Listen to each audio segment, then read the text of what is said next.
I'm Glenn Campbell, the author of The Case Against Marriage.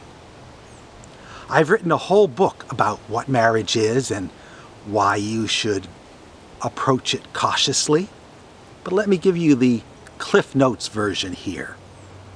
These days everyone is talking about gay marriage, whether a committed gay and lesbian couple should be allowed to legally marry, and everybody seems to have an opinion about this one way or the other.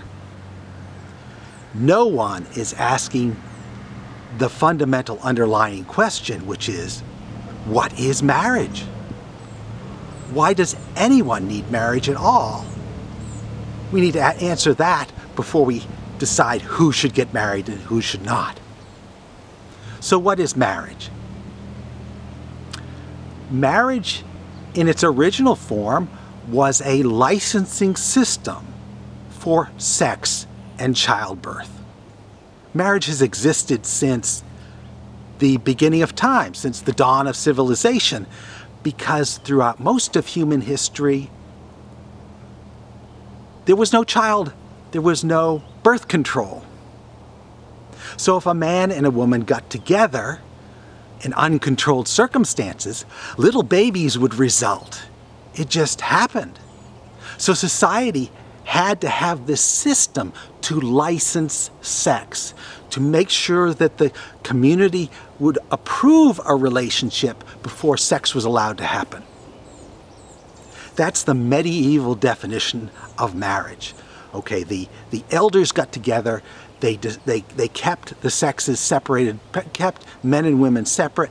The elders determined who would get together and have sex and have children. And it was perfectly reasonable in that day, before birth control, that you'd have to have a societal licensing system for sex. And that's what marriage was.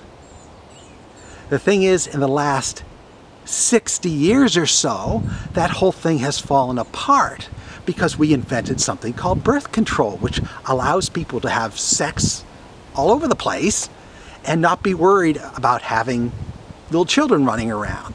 So what has happened in the process is the whole institution of marriage has completely changed. It's no longer a sex and child rearing contract as it once was. It's an of people's love for each other. It's become very vague. Back in the old days, our only concern was to procreate as quickly as possible so our clan and our species would continue. Now we're pretty sure that our population is going to sustain itself, and we're not so concerned in our relationships with just having children. We want something called happiness. So the whole definition of marriage has changed. In fact, it's no longer necessary in any practical sense. Right now, in the modern age, you can have sex, you can buy property, live with someone, you can buy property with someone, you can do all the things that used to be implied in marriage, and you can do them legally. You can raise children without being married to the person you're raising children with. It's totally optional. So the question is, why do people want marriage at all? What is marriage? Is it just a symbolic thing, or does it still have any meaning? Well, I'm going to tell you what marriage is. It's really become quite simple. It is a legal contract to share assets and liabilities. It's a financial agreement. That's the only thing that's left of marriage. Of course, there's still the symbolic stuff. There's the ceremony where you stand up and in front of all your family and friends and declare your love for someone and declare that this is all I'm ever going to want, this is the only person I'm ever going to want. Okay, that symbolic stuff is still there. But when it comes down to the nuts and bolts of what marriage is legally, it's a financial agreement. What it means under the law is that you're taking Joe's finances and Sue's finances and you're merging them into one. So after you are married, the money that you earn and the money that your spouse earns is no longer yours. It goes into a common pot called legally the marriage community. So anything that I earn now after my wedding is going into this pot. If my spouse is staying home, taking care of the kids or the house, they're still getting, technically, 50% of anything I earn because they own half of the pot that this money is going into. That is essentially all that marriage is legally nowadays. And when you get divorced, you discover this. You may not know this at the time you got married, but when you get to the divorce, you discovered, yes, we were contributing to a common pot. And at the time of the divorce, the job of the divorce court is to split it right down the middle. It doesn't matter who worked the hardest. It doesn't matter who sat on their duff all day. Everything you earned after your wedding goes into the common pot, and at the time of divorce, it's split up. So what you're getting with marriage, aside from all the symbolic stuff, is you're getting a sort of communistic system. You're getting communism in a miniature.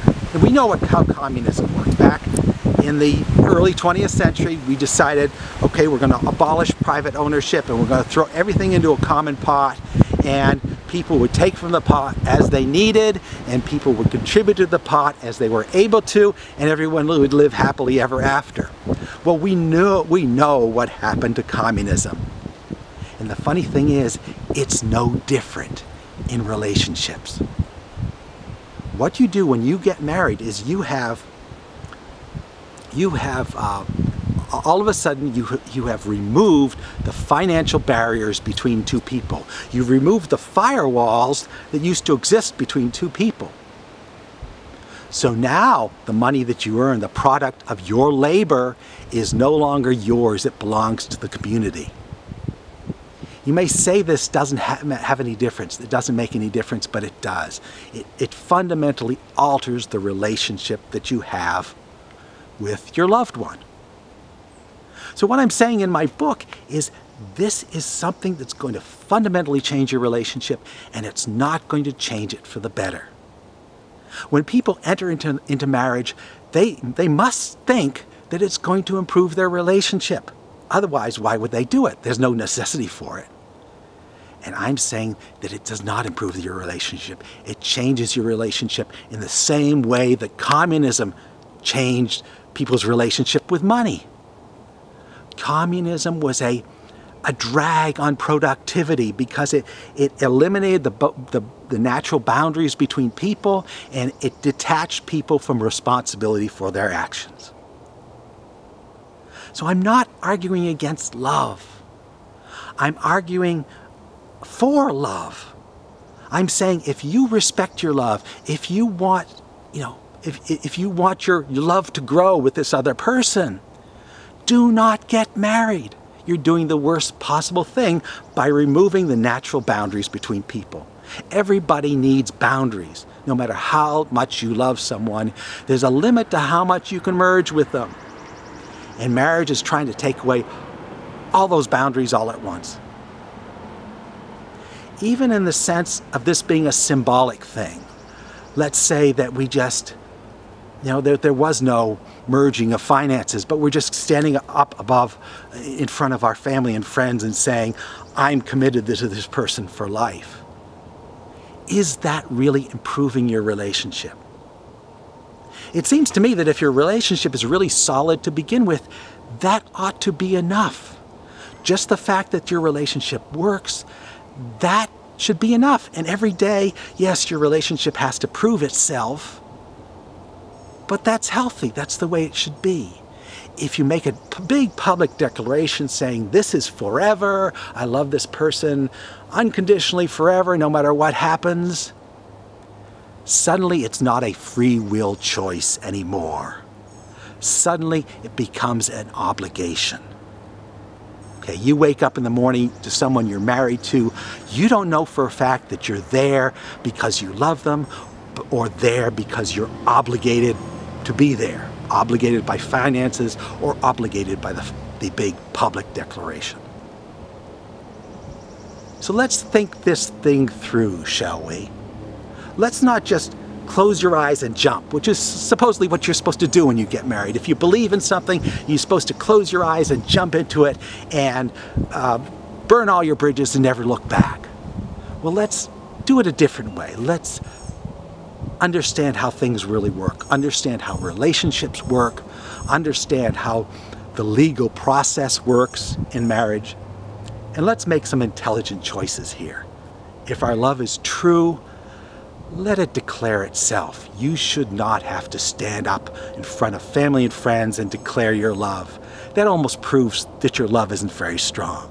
If your love is strong, it should hold up on its own, and you don't need any artificial supports from the outside.